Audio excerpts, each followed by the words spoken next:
চারমিনার থেকে একেবারে 66 নম্বর বাসে করে সোজা চলে আসা যায় গোলকোন্ডা ফোর্টের একদম সামনে।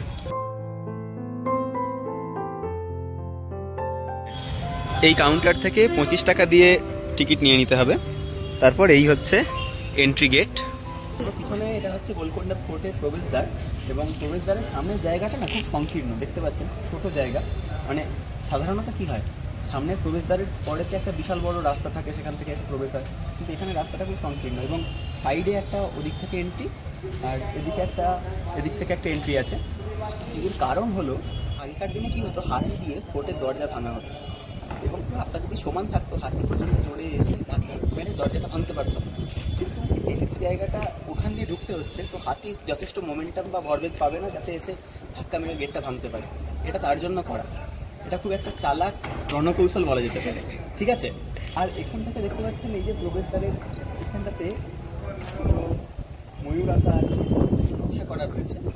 এই নকশাগুলোতে আগে হিরে বসানো ছিল, কারণ গোলকোন্ডা হচ্ছে হীরের শহর। হায়দ্রাবাদকে বলা হয় সিটি অফ পার্লস, বলা হয়ে থাকে পৃথিবীর সমস্ত বিখ্যাত হিরেগুলো এখান থেকেই পাওয়া গেছে, যেমন কোহিনূর। এই যে দরজার সামনেতে উল্টানো ঘটির মতো রয়েছে, এইগুলোও কিন্তু হাতির চার্জ থেকে দরজাটাকে বা এই যে দুর্গটা রয়েছে এটাকে রক্ষা করার জন্য এটা বানানো হয়েছিল। ওপরে দেখতে পাচ্ছেন একখানা গর্ত করা রয়েছে, এখান থেকে গরম তেল হাতির মাথায় দিয়ে দেওয়া হতো যাতে হাতি চার্জ না করতে পারে, মানে হাতির জন্য হেড ম্যাসাজ হতো আর কি।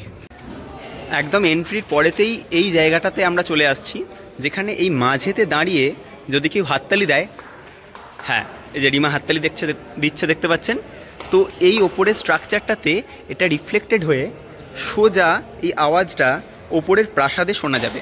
এই ওপরের প্রাসাদটা প্রায় 280 ফুট ওপরে রয়েছে এবং প্রায় এর দূরত্ব 1.2 কিলোমিটার। এই যে বাচ্চাগুলো হাততালি দিচ্ছে এখানে কিন্তু আপনি নর্মালি শুনছেন। এবার আমি যদি ওখানটায় যাই, রিমা ওখানে চ, এবারে তুই হাততালিটা দে, জোরে হাততালি দে।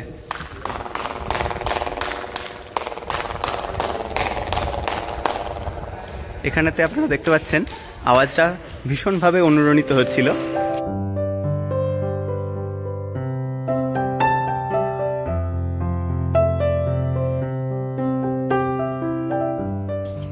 আয় এদিকে আয়। এই যে রাস্তাটা দেখতে পাচ্ছিস, এই রাস্তাটার একটা তাৎপর্য রয়েছে, তোকে একটু দেখাই। এইখানেতে এই যে এদিকটা হচ্ছে একটা বাগান, এই বাগানটার নাম হচ্ছে নাগিনা বাগ। এখানেতে হুক মতো রয়েছে, একটা দুটো তিনটে চারটে।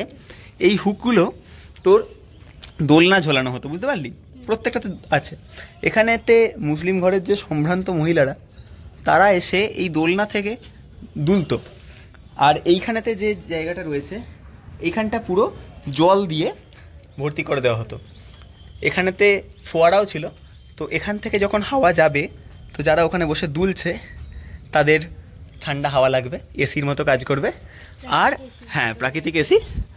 আর এছাড়াও আরও একটা কথাবার্তা বলা হয় যে এখানে নাকি হীরের হাট বসতো, এখানেতে ওই মহিলাদের জন্য হিরে টিরে এনে দেওয়া হতো। আর এদিকের যে রাস্তাটা রয়েছে, এই রাস্তাটা দেখতে পাচ্ছ, এখান দিয়ে সোজা রাস্তাটা চলে যেত রাজার কাছে। এখান দিয়ে সাধারণ মানুষের জন্য যাতায়াত করা হতো। এখানে সেনারাও থাকতো, সেনাদের ব্যারাকও ছিল। ভাব তুই একটা এরকম বাগানে বসে আছিস, লোকে এসে বলছে ম্যাডাম ম্যাডাম এই অরিজিনাল হিরেটা নিয়ে নিন ম্যাডাম, এটা মাত্র 2 গ্রামের, এ ম্যাডাম এটা 5 গ্রামের হিরে। এরকম করে যদি ভাবা যায়, বলে হীরের হাট বসতো।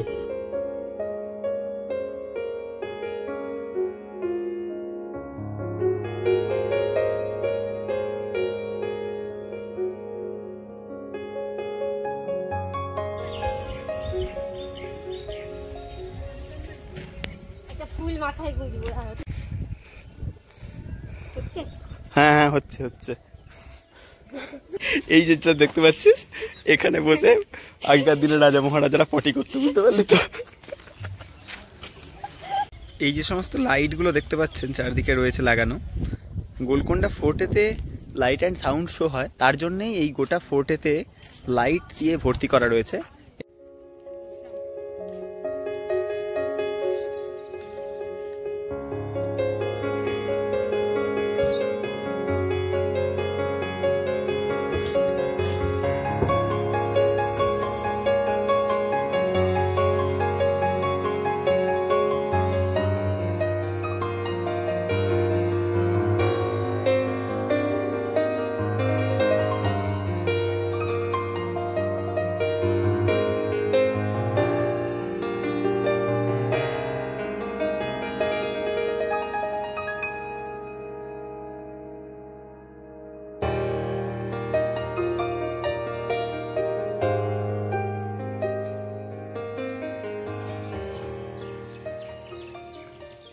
ওপরে যাব করতে করতে খালি নিচেতেই ঘুরে বেড়াচ্ছি, রাস্তার উপরের খুঁজে পাচ্ছি না।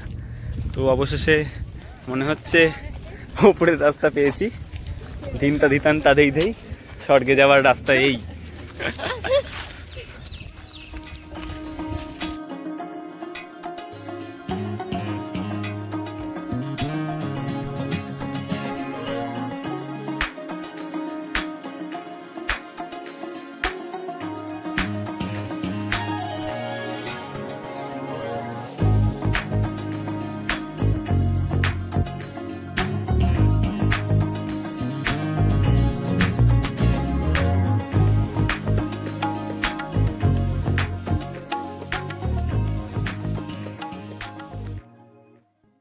দরবার হল যাবার রাস্তাতেই পড়ে ভক্ত রামদাসের জেলখানা।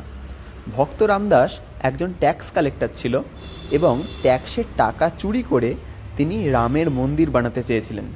ধরা পড়ে যাবার পরে তাকে এখানেতে বন্দি রাখা হয়। এই ওপরে যে ফুটোগুলো দেখতে পাচ্ছেন, এখান থেকে তাকে খাবার দাবার ফেলে দেওয়া হতো এবং এখানে বসে বসে রামের, হনুমানের অসংখ্য মূর্তি তিনি বানিয়েছিলেন। আপনারা যদি তেরে নাম সিনেমাটা দেখে থাকেন তাহলে দেখবেন সলমান খানকে যে পাগলা গারদে রাখা হয়েছিল, সেই পাগলা গারদটা আসলে এই জেলখানা। পুরো গোলকোন্ডা জুড়েই পাগলা গারদে শুটিংটা হয়েছিল।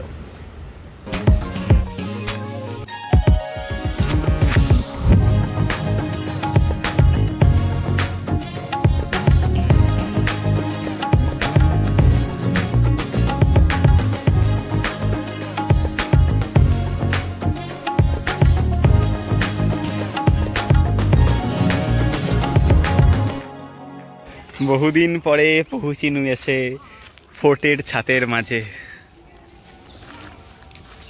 এই হচ্ছে ফোর্টের একদম টপমোস্ট এরিয়া। কতক্ষণ লাগলো বলতো? প্রায় আধা ঘন্টা। দুর্গতে কি করতো মানুষ উঠে? দুর্গতে উঠে কি করতো? 1100 খ্রিস্টাব্দ নাগাদ, 1130-40 নাগাদ এখানে না যারা ওই গরু ভেড়া চড়াতো, তাদেরকে ইংরেজিতে যাদের শেপার্ড বলে, তো তাদের একটা বংশ এখানে এসে একটা মাটির কেল্লা প্রথমে বানিয়েছিল। মাটির কেল্লা বানিয়েছিল। এবারে মাটির কেল্লা যখন বানালো, ওখানে একটা কালী মন্দির, একটা মাটির কেল্লা, এই নিয়ে 200 বছর মোটামুটি কেটে গেল। তারপরে আমরা পড়েছি না ইতিহাসে বাহমনি কিংডম। বাহমনি কিংডম বেশ কয়েক বছর এখানে রাজত্ব করে। তারপরে কুতুব শাহী ডাইনেস্টি এখানেতে আসে এবং তারাই এই যে আজকের যে কেল্লাটা আমরা দেখতে পাচ্ছি, এটা প্রায় 1518 নাগাদ মেন ফর্টিফিকেশন শুরু হয়। সিটাডেল কাকে বলে জানিস? সিটাডেল হচ্ছে একটা মাঝখানেতে উঁচু একটা দুর্গ থাকবে, তার চারপাশেতে প্রাচীর থাকবে, তার মধ্যে পুরো শহর মতো থাকবে।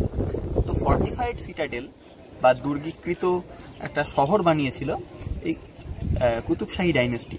তখন থেকে এটা চলছে। তারপরে মুঘলের সাথে, ঔরঙ্গজেবের সাথে এদের একটু ঝামেলা হয়, যুদ্ধ হয়, এবং তারপর থেকে এটা মোটামুটি পতনের দিকে।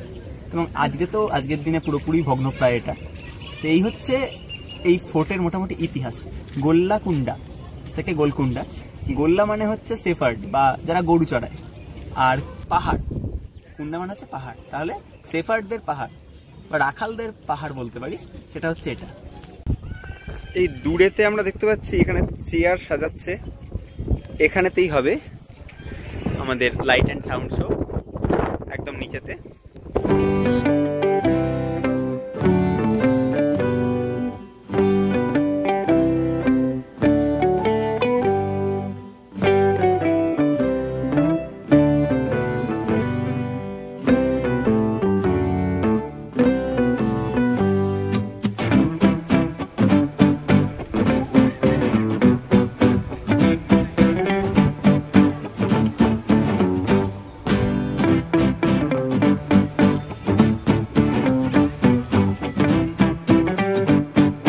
গোলকোন্ডার গল্প তাহলে এখানেই শেষ করছি।